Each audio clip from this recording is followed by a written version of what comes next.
presented by Under Armour and Sleeper Fantasy. Welcome to Light Years.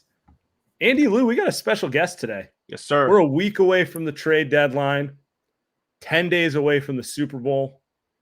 It's about that time of year. We're hanging out. We got to get our guy from The Athletic, Dave Dufour, in here. Dave, how you doing, man?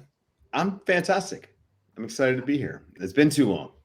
It has been too long. I'm always like walking the line between I don't want to be that annoying person who pings you to come on every month on the show, but also you're like one of the most requested guests. So I got to ask you. I would do this show once a month. I would actually just book it once a month. Like number one, it's hardly like work, talking to you guys. And I mean, this year especially this is a fascinating season for the Warriors. One way to put it. That's not the word either of us would use. Depressing season. I mean, it's very sad, obviously. Like they're going through so much shit. But just from a basketball perspective, man, like they are it's a weird place that you just don't expect when you got a guy who's as good as Steph and Draymond's still so good. Like I just don't understand. That'd be great. I mean, God damn, I'm jumping the gun here. He needs to play. He needs to play a little bit. So years of not signing good players and not drafting well is all coming to. It's like a train wreck right now, man. It's crazy. It's funny how that works, right? Like you stop getting good players, eventually you will not have good players on the roster. It's insane. It does feel like. So we're a week away from the trade deadline. And if you asked me 2 weeks ago, I'd be like, man, something's happening. I don't know what it is. Andy and I might be depressed. It might be them selling off spare parts to the offseason. But I don't know. The last couple days, the vibe out of the team has been completely different. I'm sure you've noticed, but since they've switched to the Wiggins, Kuminga, Draymond front court, they look like the Warriors. They look like what we assume them to be. They're running over. Yeah, they're only 2-2. We don't need to get into that in that span, but it's like they do feel like they're discovering identity, and it does feel like they're potentially on the verge of a little mini run to get themselves back into it. If this is true, I'm just saying. And now you got our guy Steve Kerr out here. I'm going to play the video. Oh boy. Talking about how, he doesn't he want just anyone always looks to get so traded. disappointed. His face is just constant disappointment. He looks like second-term president these days with the war. You know what I mean? Where you're just like, oh, he's tired. He's tired. I mean, he's on term 3, man. Like this is. That's true. He's in FDR rounds right now. Let me play the video real quick. Chatter about Andrew not too long ago, and it seems to have died down a little bit. What do you make of his situation and where he's playing, how he's playing right now? I think he's playing well, and I'm very hopeful, and I expect him to be here when the trade deadline passes. I think he's been a big part of our team now for years. Helped us win a title a year and a half ago. Still has a lot of career ahead of him, and so I'm really hoping Wiggs is here, and as I said, I fully expect him to be here. But I don't know if any player gets to go through his entire career and not see his name in a trade rumor. Steph probably did early in his career, but right now probably not. But this is part of the gig, and it's not easy, especially on the families when someone's name is mentioned in trade chatter, but. Part of the. He's said it in a couple interviews. I figure I don't need to play all of them. They're all kind of along the same lines of Wiggs, integral part of the team, starting to figure it out. 2 weeks ago, it looked like he was a for sure gone player. Yeah. I don't know how much I buy Steve into this. We are a week away from the deadline. But man, it does feel like, and when I say I don't buy, I say I don't know how much I buy. His word is the final word to make said decision, but I do believe he wants to keep him around. Yeah, I mean, and the fact is, like Wiggins has played better in the last 2 weeks, and I think as a coach, he probably is seeing some, feeling some optimism that he isn't going to get traded because he's been playing better the last few weeks. I don't know how they replace Wiggins. This is the biggest thing about trading Wiggins. Like I made a joke a few weeks back about just trading him for John Collins because it was like, everybody hates Wiggins right now. Everybody hates John Collins. all the time, it seems. So why not just swap problems and see how it works out? But the truth is, like, what Wiggins does is it has so much value to every team, including the Warriors, that I just don't think that they can give him up and get like value in return. Yeah. Like at their best, they need Wiggins. Yep, that's it right there. If they trade him, they're trading him to get off the contract, and they're not going to do that. Well, they're not going to do that because I think they told Wiggins you're gone if you don't, and Wiggins said, "Oh, okay, maybe I should start trying. maybe I should play fucking defense. Maybe I should make some free throws." And he essentially just Maybe I should run. Yeah, I mean. So I think he probably saved his tenure here but again, they could trade him again next year, right? They could do this dance again. But I think, yeah, for sure, I think 99.9% he is going to stay a Warrior until the offseason. So good for him. Good for him. I'm still not so sure. But it does feel to me like 2 weeks ago, the front office was about to be like, look, man, you guys aren't even going to make the play-in. We might as well get off of him so we have the ability to regroup and find a different player. Now it's less and less, and I guarantee you they are getting pressure from Kerr and Steph to say, hey, if you're not going to upgrade him, just let us keep the roster till the end of the season, because we're starting to figure something out, and we'll see where this goes. Well, this is why it was super important that they began starting Wiggins and Kuminga together, because that is for this iteration of the Warriors, they need those guys to be able to play 30 minutes together, right? Like they need them, the two of them. It's the highest upside. It's the highest upside. Should have done it game 3. Should have done it game 1. Well, of course. I just should have been doing it last year. I could go on and on and on. Shout out Anthony Lamb. Yeah, I mean, it's kind of insane. I mean, it's similar to the Moody's. I would say this: you've got a worse situation with Moody than you do with Wiggins, in my opinion, because Wiggins at least gets minutes. He gets an opportunity. Moody doesn't even get a chance. And now, he's just like buried. You almost need to just for him, for his career, let him move. You have to maybe trade Moody just so he has a shot at making it in the NBA. He's so clearly an NBA rotation player and can't get in the rotation here.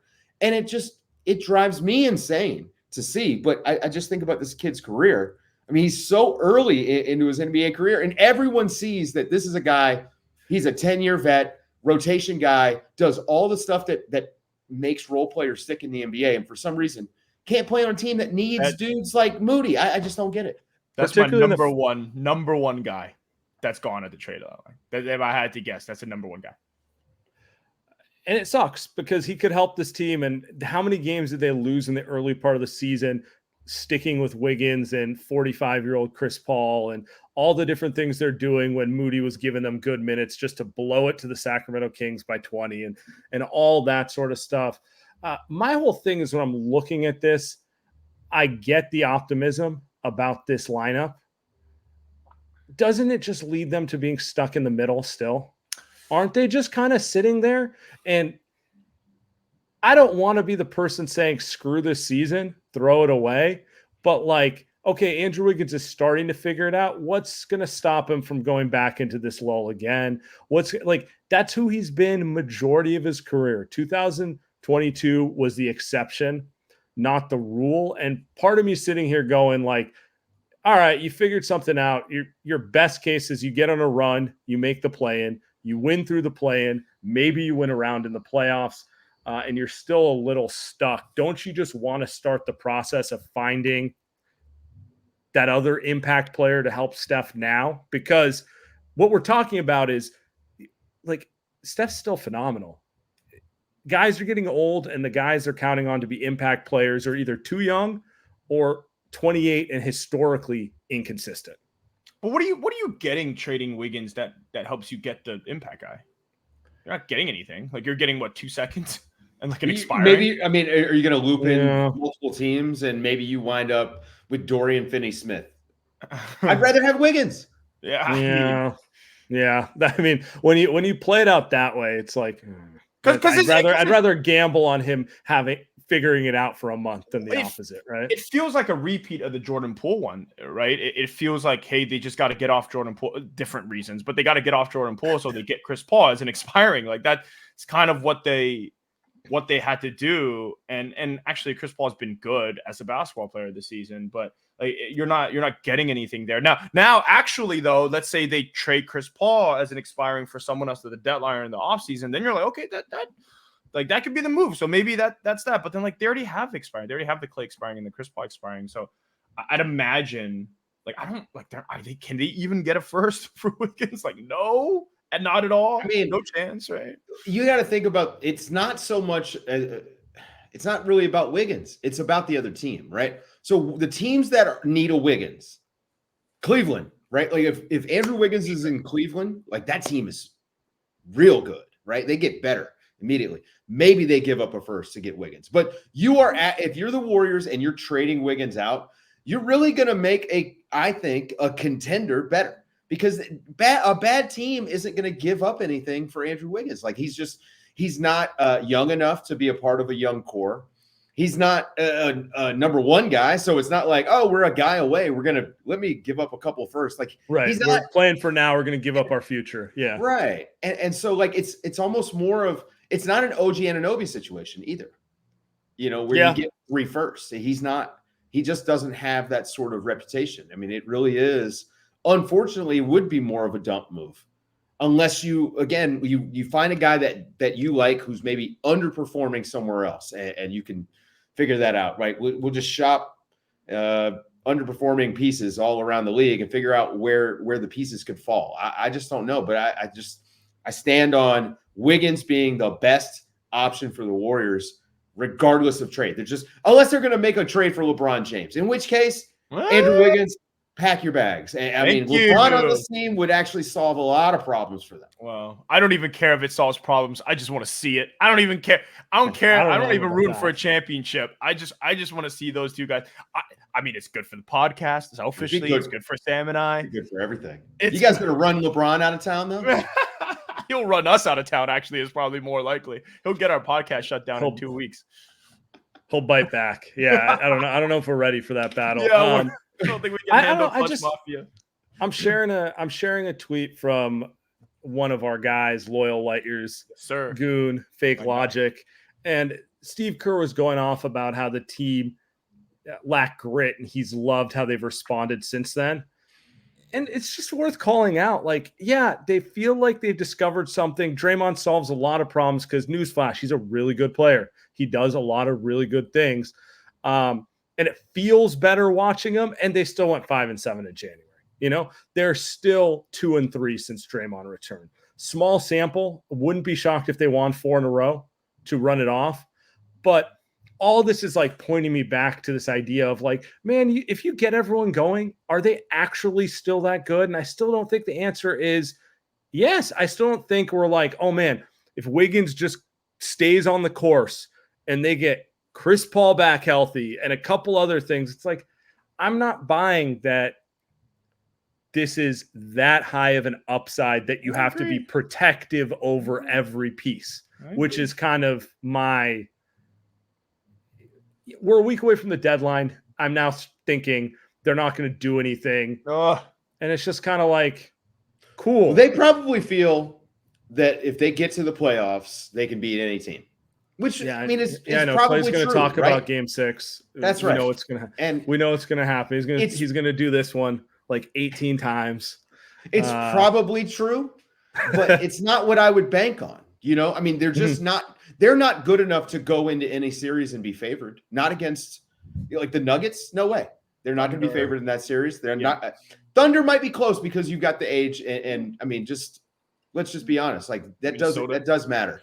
Sure. Minnesota, like I don't know that they'd be favored against Minnesota. Like I mean, because they're not actually that young. Ant's young, but the rest of the team's Ant's young, but he doesn't play like it. You know, fourth quarter of games when Ant puts his head down and wants to go to the basket. That's why you need Wiggins and Kuminga and them playing together. Like for every single matchup they're going to have, because for some reason the city of San Francisco has made it illegal, I think, to have basketball players that are taller than 6'8". Is that right? Is that what? The that was That was on the ballot in 2018. Yeah. The school board put that one in there, and we can't do anything. When about the school Zaza board retired, they decided to, like as a They memory retired to the him, they position. said no one No more taller than centers. Zaza. Do you know how San Francisco politics works? Yeah, that one's not moving. That one's not moving. Well, they said, look, you can have tall people everywhere, but not in my backyard, buddy. Hey, that was good. Well done. Yeah, That's a man who's been here once or twice. But I mean, the truth is, man, like they just need as many of their athletes to play as possible because they don't have the size, right? This is why Kuminga and what he's been doing, especially in the paint for them, has been huge because that's making Steph's life easier. I mean, Right. It doesn't surprise me that Steph looks better the last few weeks when Kuminga has been going off the way he has because he just hasn't had a foil to play next to. He hasn't had someone, a release valve that you're scared of. And Kuminga has provided that, man. I mean, just the fact that he's a guy who will go and try to bully to get a basket. I mean, when has Steph had the opportunity to play with a dude like that? So I can understand them wanting to stick with it and saying we're in any series. And they're not totally wrong to feel that way. This is, 4 titles. That does give you a certain amount of confidence. Yeah. And you got to trust the coaching staff and the scout, and they're always prepared. So I guess I can understand because if I was sitting in Steve Kerr's shoes, I wouldn't want to lose any of my guys either. Although I'd be playing Moody, so I don't know. I mean, I think everybody agrees with that one. I guess the one thing we can maybe all agree on here, though, is there does have to be a supplementary move to at least help this team, at least some of the weaknesses, mainly I think the big man. Right, like at least they've got to find some type of person. Seeing as I think Kevon Looney looks like he's done for the season. Like Saric is really bad as a 5. Can you get someone that helps his team out? I think that's the one thing you can agree on. It's like I think I'd argue maybe against Sam, like, hey, maybe you can't get anything for Wiggins, but like, can you help these guys out with the 7-footer, Dave? Like what you just said. Can you help? Mo Bamba coming to town. Stop. Okay. Goga Batadze would have been a great player for the Warriors if he wasn't showing out in Orlando and is now basically I think unavailable. But a guy like that, I'd take Wendell Carter also. I mean, Wendell Carter, any big body that can just like, are you a rotation big man in the NBA? Come on down. And yeah, time to pay some bills real quick, and we'll get back to that right afterwards. So. Our Under Armour matchup of the week is Saturday against the Atlanta Hawks. Feels like perfect timing considering Warriors are, if nothing else, going to be involved in rumors until the trade deadline. And it does feel like everything's running through Atlanta right now. They have the best available player that we know of, DeJounte Murray. They're basically letting everyone know that he's available. So is he. Yeah. He's also posting it periodically twice a week on his stories. And I think this game's also kind of important for the Warriors because, look, they're still in the 12 seed. You have to win in Atlanta. These are the games they can't. They've just dropped too many games. If they're going to make something of this season, I don't expect you to win on the road against Boston. I expect you to go into the 11 seed in the East and win a game that way. You just beat them at home.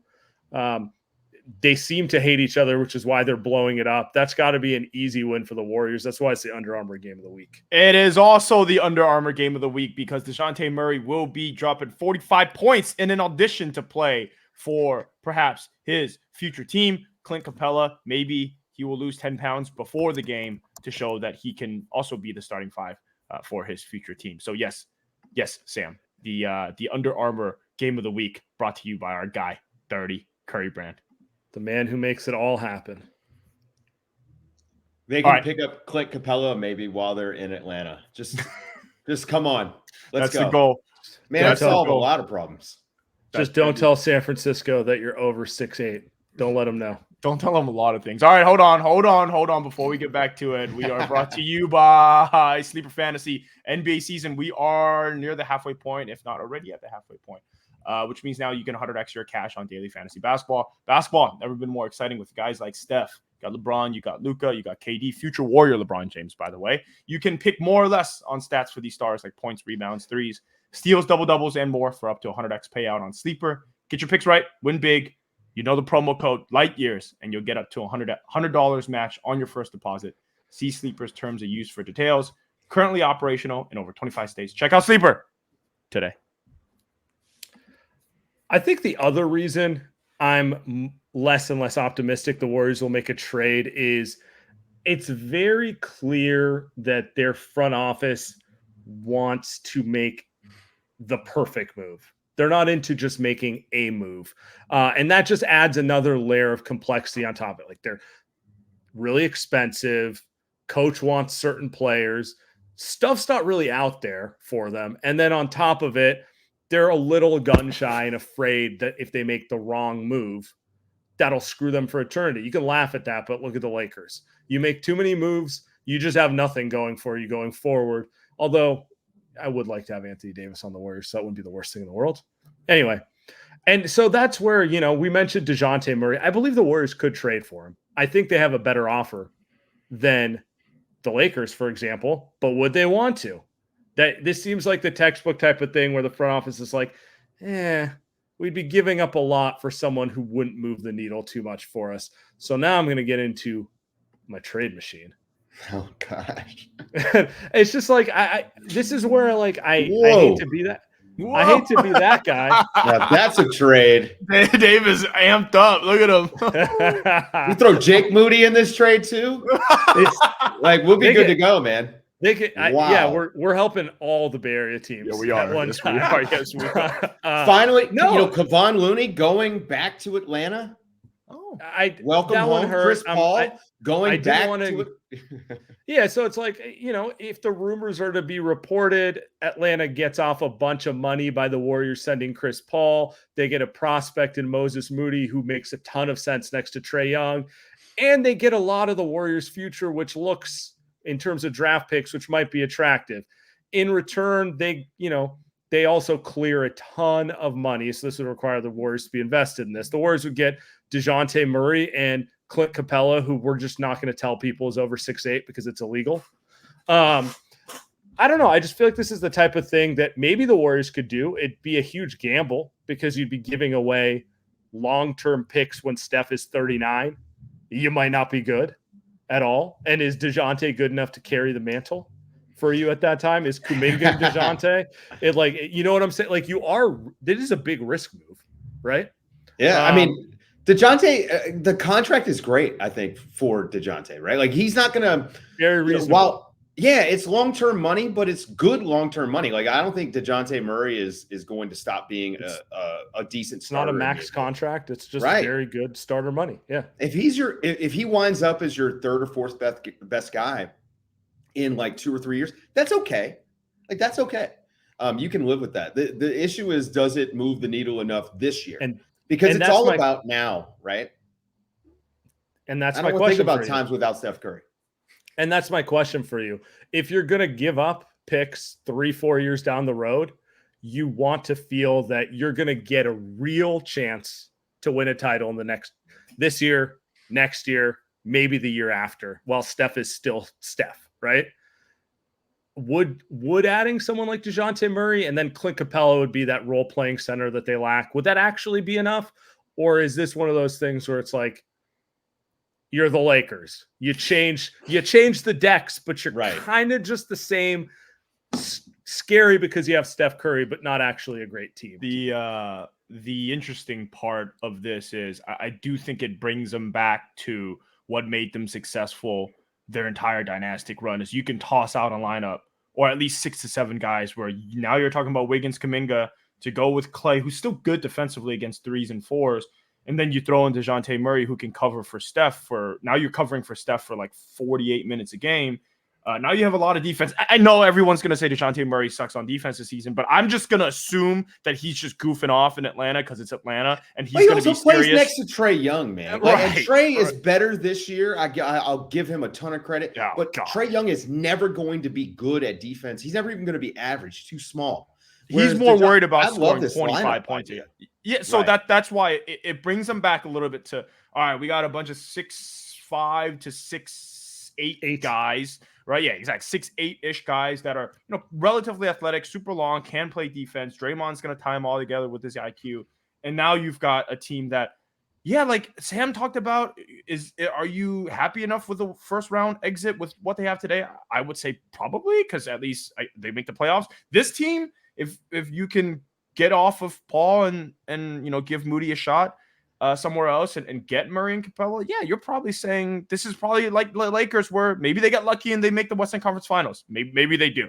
And I think I take that gamble. The question, though, for me, I think for the Warriors is that I don't know if they take the gamble of two things, Murray's long-term contract and the 2 first-round picks. You can argue whether that's unfair or not fair. I just think they're just going to be like, I wouldn't be worried about DeJounte's contract. I mean, that is an extremely movable deal. I mean, it's okay. He's a starter in the NBA, $18 million a year. That's amazing. Like, that's a great contract.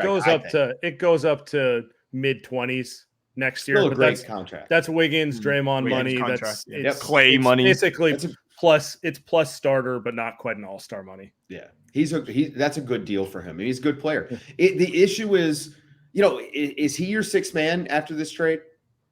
I mean, is Clint Capella even starting? I mean, he's probably not, right? Clint Capella probably slides into that Kevon Looney 13 minutes at center role. Or do you ask Murray Clay to come off the bench and let DeJounte start? I don't think that you can do that. I mean, number one, I think it actually hampers your offense. But number two, I actually think it's important to have a guy like DeJounte Murray who can, he's still going to play 30 minutes a game coming off the bench. Yeah. And you can close with him against some teams. He can play next to Steph sometimes, right? Like, let's say, I mean, if you have a game where Wiggins just doesn't have a big point guard who can defend, right? So. Yeah. If you got a game where Wiggins doesn't have it, man, like, he can play like next to Clay and Steph. And now you've got another ball handler that you can trust. He's a great rebounder. And that's something that I think the Warriors can always use. Is another DeJounte guard and Pods together. Ooh. And Pajemski. Nice. Yeah. That would be, I mean, listen, it's an imperfect move, but that's not a bad move. I think that the sticking point is those 2 first-round picks, especially, man, because 2028, Steph Curry's not there anymore, not in whatever capacity. Retirement tour. Yeah. And I don't know if this is what it would take to do something like this, but I was here's my fundamental question to you, Dave. Let's assume the picks work themselves out. It's a different conversation. Let's say the Warriors make a deal like this. What do you think of the Warriors roster as constructed? So you have Steph, Clay, Wiggins, Kuminga, Draymond. Then you got DeJounte Murray, Clint Capella, and some version of Pajemski and Saric as your 8th, 9th men. I think that's a nice playoff rotation. I think it makes sense. You got versatility. You can play different ways. You can actually play big if you have to, or you can just play your small ball when you want to. Is that a team that has championship upside, though? Because I can only see the Warriors greenlighting moves like this if they feel like it has. Oh. They're not greenlighting this move to get to the second round. They're greenlighting this because they think this team around Steph is going to get number 5. I think a lot of this, I mean, it's funny to say this, but if Gary Payton II can come back and give them good minutes, I think that, you know what I mean? It really helps them out quite a bit. It's hard for me to, even with these moves, put them above the top couple teams in the West. I mean, the Nuggets they're just really good. And I think the Clippers are right there with the Nuggets right now. Kawhi Leonard playing like the best player in the world, on some nights that's a huge thing for them. I just don't know, it's the Warriors, and that their system is going to create buckets and Steph is going to go off. Can the other guys keep up the same way? I was going to say nothing can really get you there, because you can't give Clay his ligaments back, and you can't make Jonathan Kuminga 3 years older like that. And Wiggins, you can't bring back 2022 Wiggins. So it's like, those are the 3 things where it's, if you can bring back, what's the likeliest? Let's rank them. Obviously, Clay's the last, just not possible. That doesn't even make sense. But Kuminga, he's already made a bit of a leap. Can he get to the point where he's a winning star player, or Wiggins going back to 2022? You're kind of hoping for those things, because I don't know. Can they make a trade that that puts them over the edge? Like this DeJounte Murray one is interesting to me, but I obviously doesn't do it. It's like, I don't know. What if there's like, I mean, again, we talked about this on Nerder this week. We kind of think it might be a quiet trade deadline. I mean, if you think about it, we've already had a bunch of major trades this year. Like Damian Lillard got traded, James Harden, OG, Pascal. So the big names have already kind of moved, and the Warriors missed out on those guys. And so now, you're looking at it's slim pickings. But what if there's a name out there we're not thinking of? Like I made the joke about LeBron, but what if there's like, I don't know, what if Kevin Durant's saying to Phoenix, hey guys, I got to get out of here. And we don't, what I mean? Like, this is, I think, what the Warriors really like. They must be hoping for this, right? No, like the LeBron one they'll okay it. The LeBron one they'll okay it. That's the easy home run, like quote unquote. Would you give up 2 future firsts for LeBron right now? No. Sam question. No. Would they? Zero chance. Well, he's a free agent. And you're gonna sign Bronny wink, too. Wink, wink. He's not gonna be he's not gonna be gone in the offseason if you trade for him. Right. I don't know, but I do think that the logic you're using is why they would never do the DeJounte move, because DeJounte is good, but probably not good enough to be that piece unless Jonathan Kuminga takes like he turns into like Jaylen Brown tomorrow or something like that. Williams, shit, whichever. But Jalen Rose at this point, I'm taking any Jalen, right? But they're sitting here going, if we're gonna cash in those picks, we want it to be the guy who. And they'd probably want I would say Lauri Markkanen is like the lowest level of player they would want if they're going to make that because they don't have any moves to make after that. Once they make that 3 picks at minimum for Lauri. Yeah, I mean, that's not doing it. That's not doing it either. Yeah. And that's the point. It's like, once you make that move, you're pot committed. This better be the guy who's Steph's running mate, since Clay's kind of not that guy anymore. So yeah. I guess let's talk Kuminga for a minute. How do you feel about that? All right. I mean, huge fan. Love watching him play basketball. It's so great. Ooh, okay. It's so new to see him play basketball. More than Anthony Lamb? Well, I haven't seen Anthony Lamb play basketball at all this year, so that's been a pleasant change. I'll send you a stream. We can watch the New Zealand Breakers together. I was going to ask you, so what are you thinking of his play this year? And I guess where do you envision him developing as a player? Because he's been on a tear in January. He's definitely taken a step. He's definitely solidifying himself in the rotation, but there's probably mixed opinions on what type of player he'll be long-term. I think, the jury is out, obviously. I mean, the early part of his career has been so weird. Usually a guy with it that's this good that we've seen this many flashes of has had more of an opportunity to show it. Right. But what we've been seeing the last few weeks, it just looks like they said, hey, please go do stuff. Just go make stuff happen. And he's doing it. I mean, the defensive side of the ball is getting lost in all this. I mean, this guy the other day, now unfortunately hurt Joel Embiid's knee, diving for the ball. But I mean, it feels like every other defensive play, this guy's on the ground, or he's digging hard when the ball's in the paint, and he's going and getting steals, and he's really like a bit of a chaos agent for them. He's so strong, and he's so physical, and he's so aggressive. And a necessary one, by the way. Yeah, they've lacked it, right? Like they haven't had it, and he's kind of it's almost like he's a good running mate for Draymond, where it's another dog on the court that you can rely on. He's going to go do stuff. And then what I really love is the aggressiveness on defense translates on the offensive end when he's got the ball and he's in his 3-point, his triple threat stance, right? And he can drop his shoulder into a guy and create some space. He's looking to get to the paint. I mean, he is just going hard, trying to dunk. I mean, someone flopped on him the other day and he just dunked, without hesitation. Those sorts of moments for him are huge, because that's when you really see that the quick decision-making stuff. He's like learning it on the fly. And again, it's stuff that most guys get a chance to go through their first couple of years in the league. The Warriors being very hard to break into because of all the basketball IQ expectations. And, you're not actually allowed to make mistakes as a young player for the Warriors. So now you can see he's stopped internalizing those mistakes. He's willing to make them, but he does so many things that they're allowing him now to play through them. So I don't know. I mean, I'm extremely high on Jonathan Kuminga. I think he was a great pickup for them.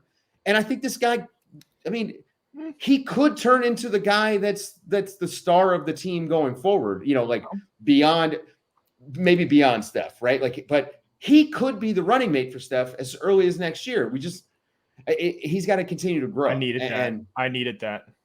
I love him as a player. He can score. The shooting stuff is whatever, but like he can score from 18 feet and in against anybody. He's got a great first step. He's incredibly strong. I think he's got good hands. I mean, it's a matter of figuring out how that works and how to maximize that around Steph. I think Steph is maximizing what Kuminga's doing hugely. I mean, again, the last few games, Steph has looked way better than he looked the rest of the season. I felt like he was slipping a little bit. His defense has definitely slipped, but even offensively, those windows have gotten tighter.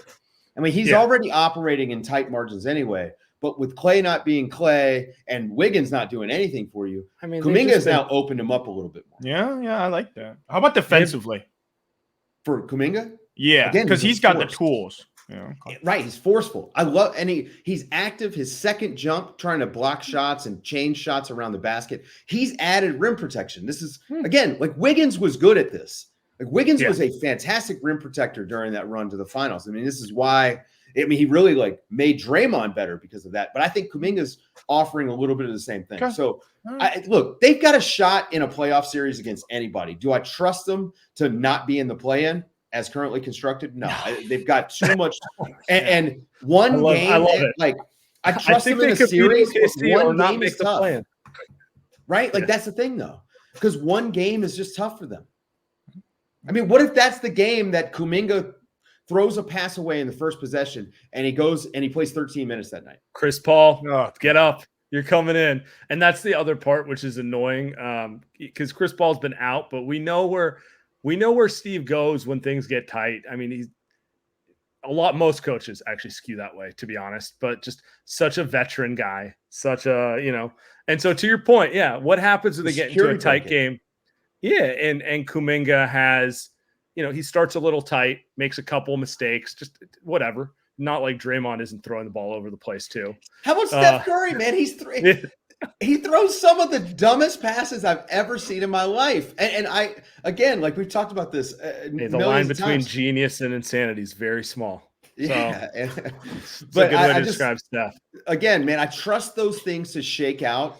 Like those decisions, they shake out over the course of a 7-game series. So if you bench Kuminga in one game, man, like, I don't know, he's gonna have an amazing game at some point in the series.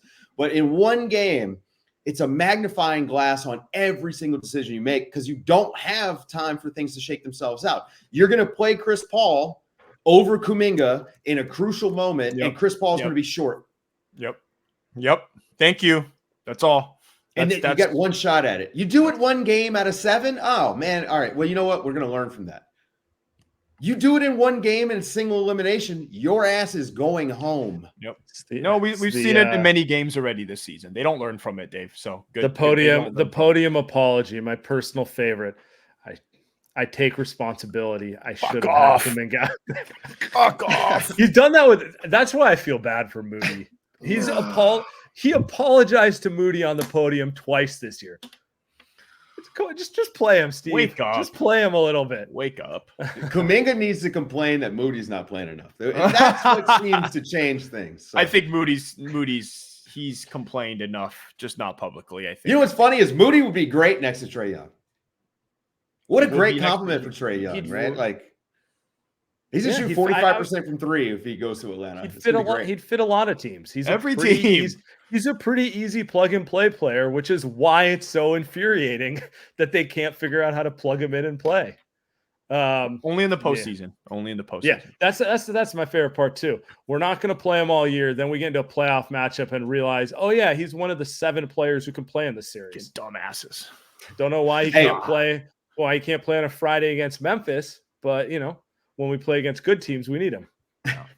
One of these times when I come back, I want you guys to have queued up the year heading into the draft when they had the number 2 pick, and I said that they should try to get Halliburton and Bane. No, we're not doing that. We will not because do that. My God, man, this team, if they had those 2 guys, we'd be talking. I mean, it would feel like the Celtics in the 60s. Poor And decisions we're ending. And being we're ending made on that. years ago. Appreciate you, Dave. As always, you have a Much great love, sir. day. You Tell guys are the people where they best. can find your show if they're not listed already. Everything's at The Athletic, guys. I mean, you know, we are sports media, and I am Mr. Athletic. So go and follow us, The Athletic NBA Show. We do great stuff. We're doing a lot of fun stuff over on YouTube too. A lot of hypotheticals, which I don't really get into on pods. So I'm actually having a good down your time. throat. So. Oh, I know. Yeah, I know. It's my bag now. I've added that to my golf bag. Yes. Hypotheticals. Instead of just watching stuff and tell you what I see, I can now think ahead about things that are never going to happen.